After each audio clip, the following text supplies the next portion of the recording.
À quoi ça sert? Ça veut dire quoi ça? Pourquoi c'est comme ça? C'est où? C'est qui lui? Un jour, une question. Pourquoi la bataille de la Marne est-elle célèbre? Cette bataille est célèbre parce qu'elle a changé le déroulement de la Première Guerre mondiale entre 1914 et 1918. Elle a eu lieu dans la région de la Marne, près de Paris, en septembre 1914, un mois après le début de la guerre.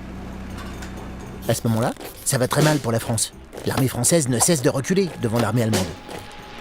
Les soldats allemands se rapprochent de Paris. Le gouvernement français a même quitté la capitale pour se réfugier à Bordeaux. La guerre est-elle déjà perdue pour la France? Presque. Mais heureusement, les généraux français s'aperçoivent que l'armée allemande était tirée sur une très longue distance. Ils décident alors de profiter de cette faiblesse pour lancer une contre-attaque.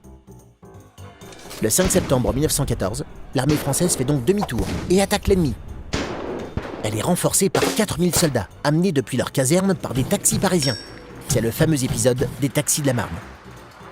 C'est une grosse surprise pour les Allemands, qui pensaient conquérir Paris en quelques jours. Pendant une semaine, plus de 2 millions d'hommes s'affrontent dans la vallée de la Marne. Les Allemands reculent et s'enterrent dans des tranchées, dans le nord de la France. Leur plan de guerre très rapide est un échec. Commence alors une nouvelle guerre, la guerre des tranchées, qui va tuer plus de 3 millions de soldats, avant la défaite de l'Allemagne. Tu te poses des questions? Nous, on y répond.